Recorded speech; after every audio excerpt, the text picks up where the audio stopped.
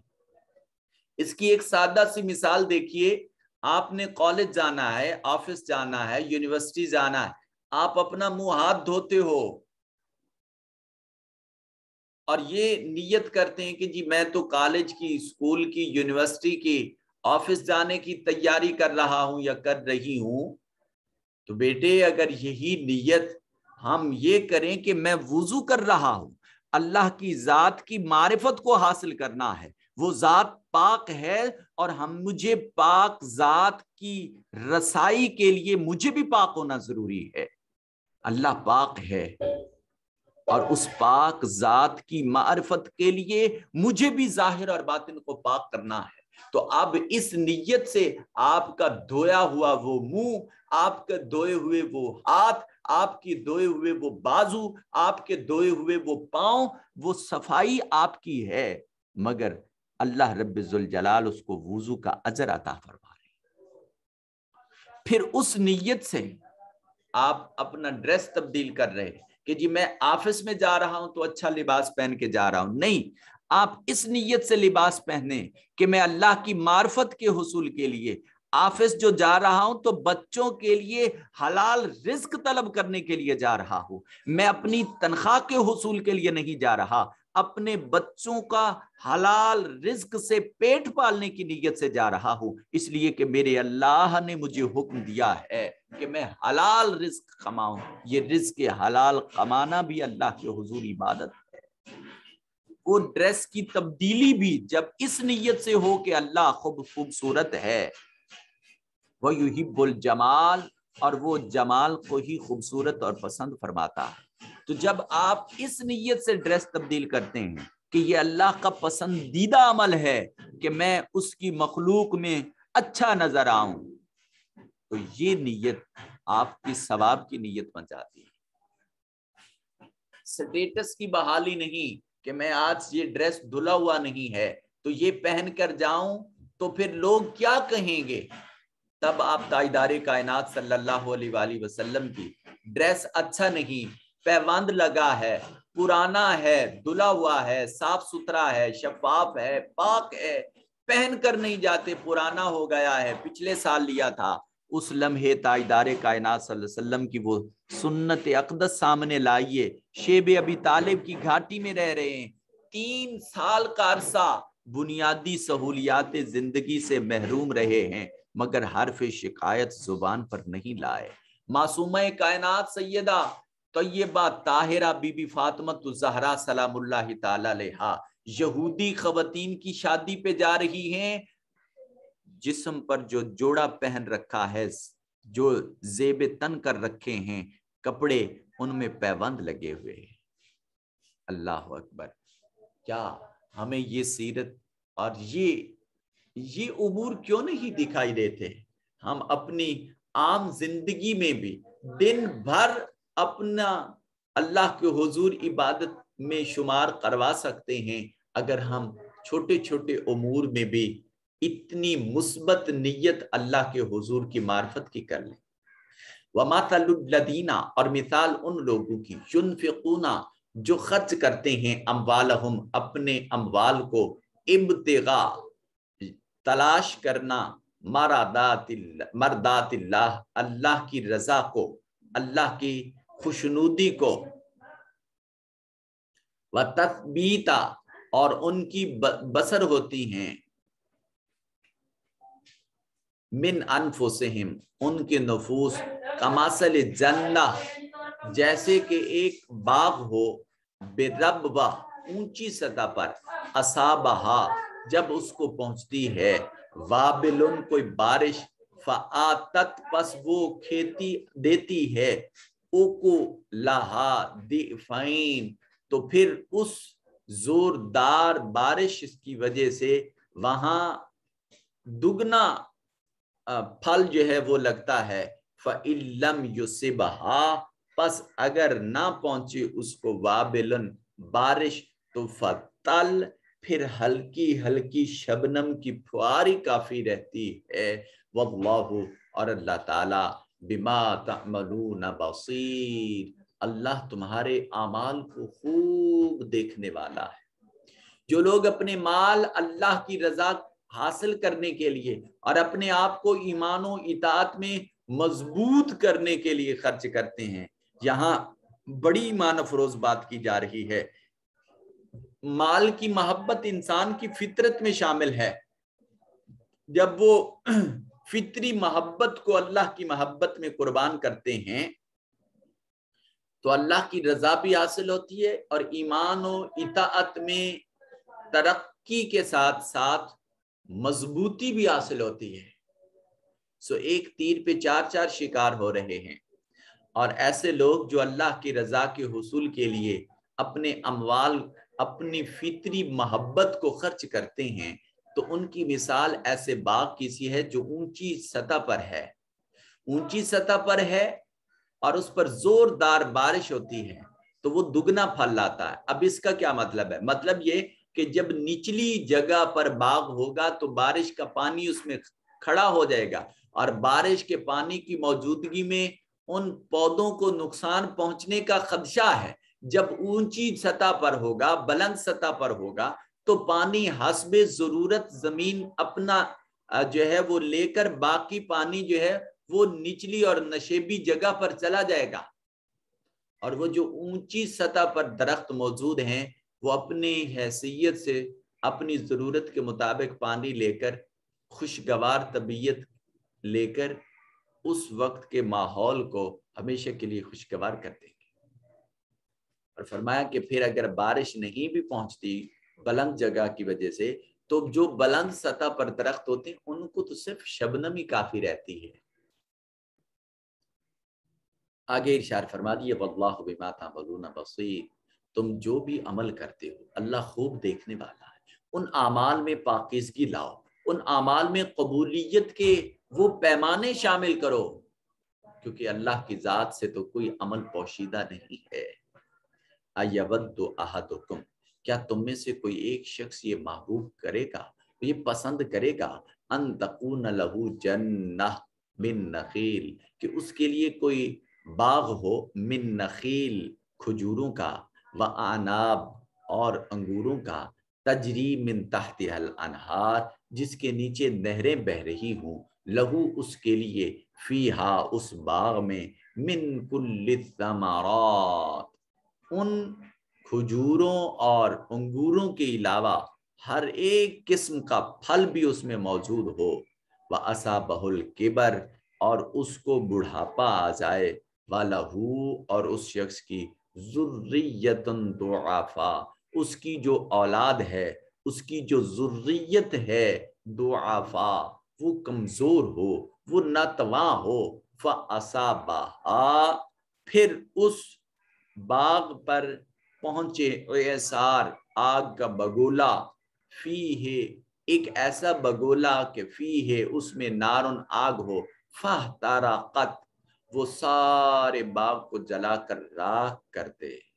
اللہ اکبر۔ کذالک ایسے ہی یبین اللہ رب ذوالجلال بیان فرماتا ہے لکم الآیات تمہارے لیے آیات نشانیاں، لعلکم تتفکرون شاید کہ تم غور و فکر کرو۔ کیا تم میں سے کوئی شخص یہ پسند کرے گا کہ اس کے پاس کھجوروں اور انگوروں کا ایک باغ ہو جس کے نیچے نہریں بہتی ہوں، اس کے لیے اس میں کھجوروں اور انگوروں کے علاوہ بھی ہر قسم کے پھل ہوں، اور ایسے وقت میں اسے بڑھاپا آ پہنچے اور ابھی اس کی اولاد بھی ناتواں ہو، اور ایسے وقت میں اس باغ پر ایک بگولا آ جائے جس میں نیری آگ ہو اور وہ باغ جل جائے، تو اس کی محرومی اور پریشانی کا عالم کیا ہوگا، کیونکہ وہ ذاتی طور پر تو بوڑھا ہے اولاد ابھی نحیف اور کمزور اور ناتواں ہے، وہ آگ کا مقابلہ نہیں کر سکتی، تو اس وقت عین پکے ہوئے پھلوں کے وقت اس شخص کی پریشانی کا عالم کیا ہوگا۔ اسی طرح اللہ تمہارے لیے نشانیاں واضح طور پر بیان فرماتا ہے۔ تو زندگی کے آخری ایام چل رہے، نہ جانے یہ زندگی کی مالا کب ختم ہو جائے، کب ٹوٹ جائے، تو اپنے ٹوٹے ہوئے رشتے پھر سے استوار کر لیجئے، اپنے ٹوٹے پھوٹے اعمال کو پھر سے اللہ کے حضور مضبوطی کے ساتھ جوڑ لیجئے۔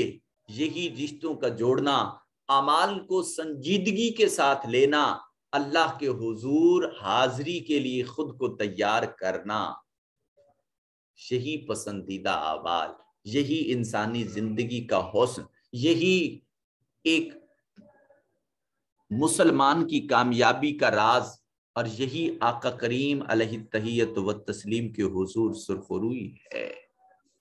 آئیے اللہ کے حضور اور تاجدار کائنات صلی اللہ تعالیٰ علیہ وآلہ وسلم کے حضور اپنی محبت کو، اپنی عقیدت کو صرف محبت اور عقیدت کی حد تک نہ رکھیں، بلکہ ان کے بتائے ہوئے احکامات کے مطابق اپنی زندگی کو بسر کریں۔ اللہ اکبر۔ اللہ کی راہ میں خرچ کرنے کی ترغیب دلائی گئی، اور یہ یقین دلایا گیا کہ 1 درہم خرچ کرنے کے ساتھ 100 درہم ملیں گے۔ کون سا عقل مند ہے جو بصد خوشی اپنا سارا سرمایہ سودے میں نہیں لگا دیتا؟ اللہ جو غنی بھی ہے، حمید بھی ہے، اپنی راہ میں خرچ کرنے والوں کو وہ داتا یوں ہی دیا کرتا ہے۔ سبحان اللہ۔